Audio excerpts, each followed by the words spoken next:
ہر سال محرم آ کر یہ صدا لگاتا ہے۔ میرا اللہ چاہتا تو میرے نبی کے نواسے کی شہادت سفر میں ہوتی، ربیع الاول میں ہوتی، 11 مہینے نہیں پڑے ہوئے،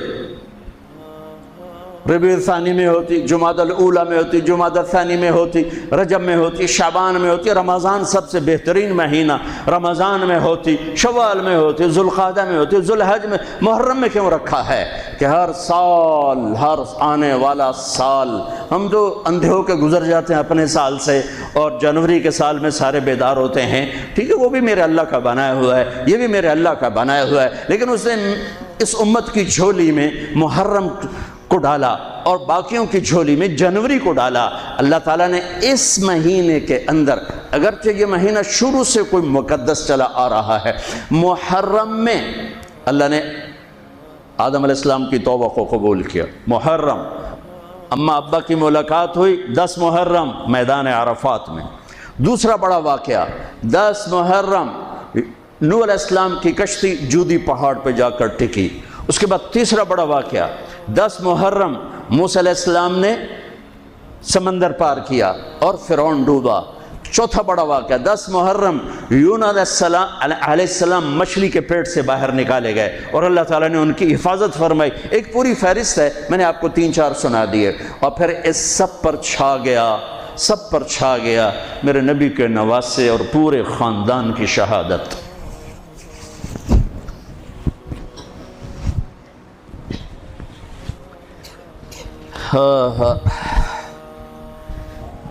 یہ کتنا بڑا خاندان ہے، پہلے یہ سنو۔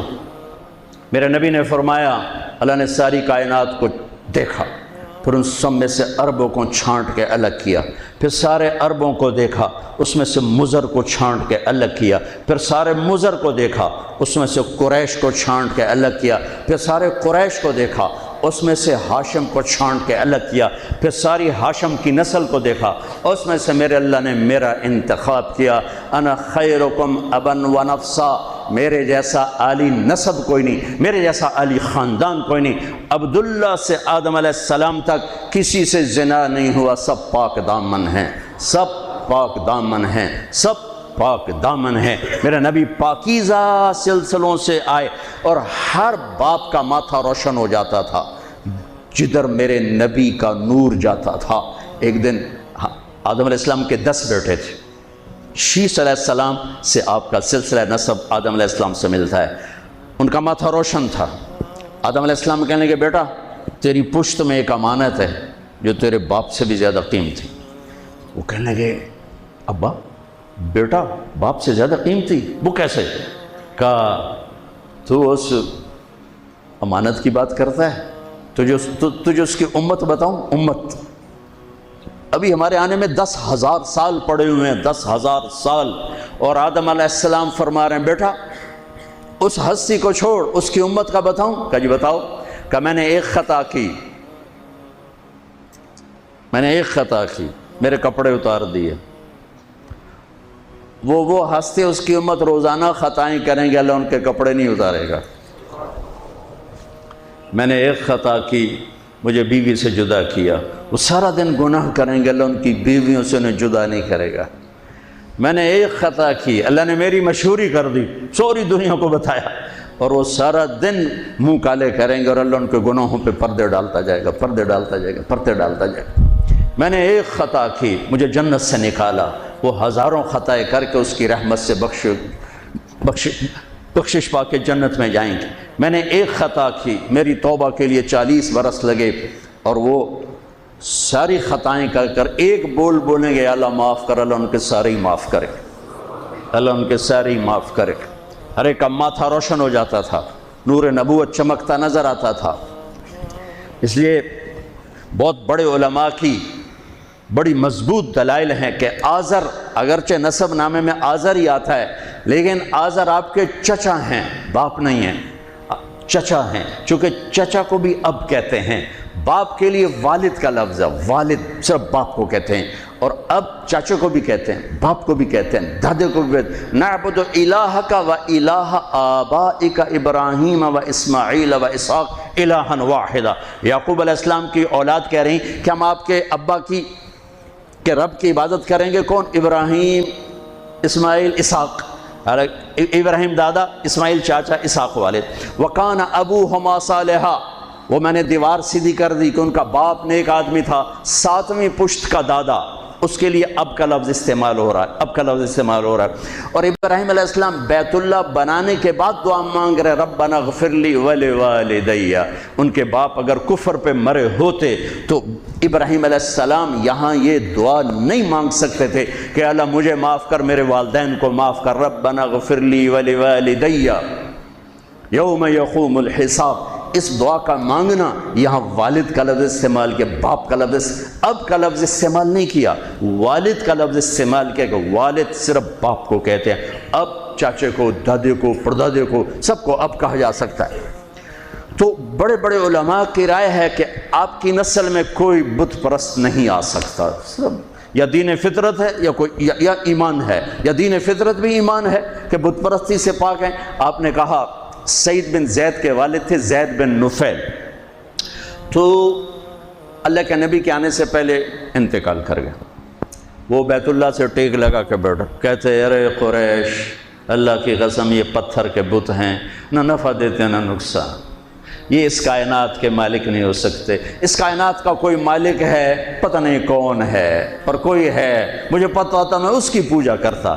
تو آپ نے سعید بن زید عشرہ مبشرہ میں سے 10 بڑے ٹاپ 10 صحابہ، ابو بکر جنتی، عمر جنتی، عثمان جنتی، علی جنتی، طلحہ جنتی، زبیر جنتی، سعد بن ابی وقاص جنتی، عبد الرحمن بن عوف جنتی، ابو عبیدہ جنتی، سعید بن زید یہ جنتی۔ تو آپ نے کہا سعید میں تیرے باپ زید کو جنت میں دیکھتا ہوں، تیرے باپ زید کو میں جنت میں دیکھتا ہوں کہ وہ بت پرستی سے بیزار رہے، تو میرے نبی کی نسل کوئی بت پرست نہیں آ سکتا جو آپ کی شان اور آپ کا مرتبہ ہے۔ آپ کو سب سے عالی، اگرچہ محدثین آذر کا نام لکھتے ہیں اس میں، لیکن اب یہ تو قیامت کا دن ہی پتہ چلے گا، لیکن وجدان یہ کہتا ہے، دل کا یقین یہ کہتا ہے کہ میرے نبی کی نسل پاکیزہ ہے، ماتھے پہ نور نبوت آتا ہے۔ ہاشم بازار سے گزر رہے ہیں اور آگے یہودی عورت آپ کو دیکھتی مدینے میں، وہ کہتی ہاشم ایک رات گزارو گے میرے ساتھ، ایک رات گزارو گے میرے ساتھ؟ وہ فرمانے لگے میں عزت دار سردار آدمی، تو مجھے برائی کی دعوت دیتی، یہ کیسے ہو سکتا ہے؟ وہیں ان کی شادی ہو گئی حضرت سلمہ بنو نجار میں، جو عبد المطلب کی والدہ۔ 3-4 دن گزرے تو وہ عورت بازار میں ملی، تو آپ نے کہا کہ بی بی تو مجھے گناہ کی دعوت دیتی ہے تو شادی کر لے، وہاں تو شادیاں کثرت سے کرتے تھے، شادی کر لے۔ اس نے یوں دیکھا، کہنے لگی ہاشم مجھے غلط نہ سمجھو، میں بہت عزت دار ہوں، عزت دار ہوں، میں نے تیرے ماتھے پر آخری نبی کا نور دیکھا تھا، میرا جی چاہا وہ میرے پاس آ جائے، لیکن وہ تو سلمہ لے گئی، مجھے کوئی حاجت۔ دوسرا واقعہ آپ کے والد مبارک کے ساتھ پیش ہے، حضرت عبداللہ رضی اللہ تعالیٰ عنہ کے ساتھ پیش آیا۔ آپ بازار میں جا رہے ہیں، ایک عورت نے آپ کو دیکھا، کہنے لگی عبداللہ تیری جان بچنے پہ 100 اونٹ لگے تھے، 100 اونٹ، تو 100 اونٹ میں دیتی ہوں، ایک رات میرے ساتھ گزار لے، ایک رات۔ نور نبوت دیکھا تھا، نہیں میں عزت دار آدمی ہوں، میں یہ نہیں کر سکتا۔ بالکل دادے والا واقعہ پیش آیا۔ چند دن بعد حضرت آمنہ سے شادی ہو گئی، وہ نور نبوت ادھر منتقل ہو گیا، وہ بازار میں ملی خاتون، انہوں نے فرمایا شادی کر لے، تو اس نے یوں دیکھ کر کہا عبداللہ مجھے غلط نہ سمجھنا، میں عزت دار خاتون ہوں، تیرے ماتھے پہ آخری نبی کا نور تھا، وہ آمنہ لے گئی مجھے۔ محمد بن عبداللہ بن عبد المطلب بن ہاشم بن عبد مناف بن قصی بن کلاب بن مرہ بن کعب بن لوی بن غالب بن فہر بن مالک بن نضر بن کنانہ بن خزیمہ بن مدرکہ بن الیاس بن مدر بن نزار بن معد بن عدنان بن اود بن حمیسہ بن سلامان بن عوس بن بوز بن قموال بن عبی بن عوام بن ناشد بن حزا بن بلداس بن یدلاف بن طابخ بن جاہم بن ناحش بن ماخی بن عیفی بن عبقر بن عبید بن الدعاء بن حمدان بن سمر بن یثربی بن یحزن بن یلحن بن ارعوى بن عید بن زیشان بن عیسر بن اقناط بن ایہام بن مقصر بن ناحد بن زارع بن سمی بن مزی بن عوض بن عرام بن قیدار بن اسماعیل بن ابراہیم بن طارق بن ناحور بن سرود بن رعود بن فائد بن عابر بن ارفشاد بن سام بن نوح بن لامق بن متوشال بن ادریس بن یرد بن ملحل ایل بن قینان بن آنوش بن شیس و بن آدم علیہ السلام. یہ کائنات کا افضل ترین سلسلہ نسب